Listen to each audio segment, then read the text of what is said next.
नमस्कार। आज केंद्र सरकार की कैबिनेट ने जो निर्णय वन नेशन वन इलेक्शन का लिया है, ये बहुत ही सराहनीय और स्वागत योग्य कदम है। इस फैसले से देश को बहुत बड़ा फायदा होने वाला है। सबसे बड़ी बात तो ये है कि जो देश में चुनावों पर खर्च होता है, उस खर्च में कमी आएगी। दूसरी बात यह है कि राजनीतिक दलों को भी जो बार बार इलेक्शन के चक्कर में खर्चा करना पड़ता है, उस खर्चे में भी कमी आएगी। देश में आर्थिक प्रगति होगी और देश में एक स्थिरता का माहौल बनेगा।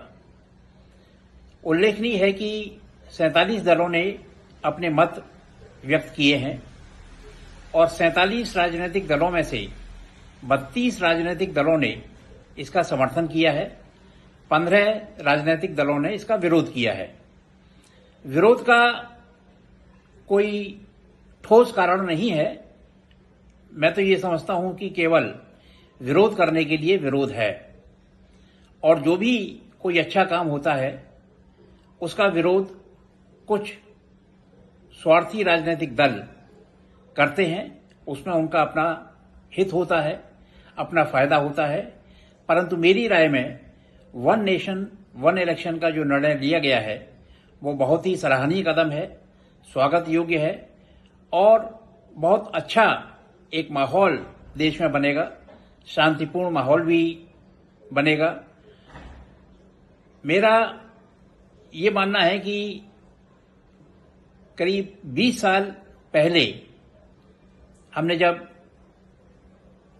बार बार इलेक्शन की ये स्थिति हम देख रहे हैं, आप देखें कि संविधान 26 जनवरी 1950 को लागू हुआ था।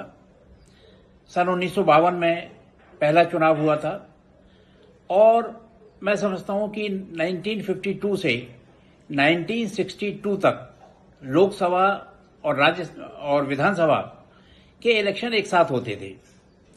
तो उस समय जब एक साथ इलेक्शन होते थे, उसके बाद कुछ दौर ऐसा आया कि जिसमें किसी एक राजनीतिक पार्टी को स्पष्ट बहुमत मिलना बंद हो गया। गठबंधन की सरकारें भी आईं। निश्चित रूप से गठबंधन की सरकार में उतनी स्थिरता नहीं रहती जितनी बहुमत वाली सरकार में स्थिरता रहती है। तो केंद्र सरकार ने जो निर्णय लिया है कि लोकसभा के और विधानसभा के चुनाव एक साथ होंगे, इसके अलावा नगर पंचायत, जिला परिषद और जो स्थानीय निकाय के चुनाव हैं वो दूसरे फेज में होंगे। हर बार हर समय चुनाव में ही व्यस्त रहना, इससे राजनीतिक दलों का भी समय खराब होता है, उनका पैसा भी खराब होता है। और आप जैसा कि जानते हैं कि जब भी कोई चुनाव घोषित होता है तो आचार संहिता लग जाती है। आचार संहिता लगने के कारण बहुत से ऐसे निर्णय हैं जो कि सरकारें नहीं ले पाती हैं। बहुत से ऐसे जरूरी काम हैं जिनको सरकारें नहीं कर पाती हैं और उनकी व्यस्तता चुनाव प्रचार में बढ़ जाती है। तो निश्चित रूप से ये राजनीतिक दलों के लिए भी फायदेमंद है, देश के लिए भी फायदेमंद है, देश की आम जनता के लिए भी फायदेमंद है, देश की आर्थिक व्यवस्था के लिए भी फायदेमंद है और देश की उन्नति के लिए भी ये बहुत बड़ा कारगर और एक सहायक कदम होगा। मैं इसकी सराहना करता हूं, इस निर्णय की, और इसका स्वागत करता हूं। धन्यवाद।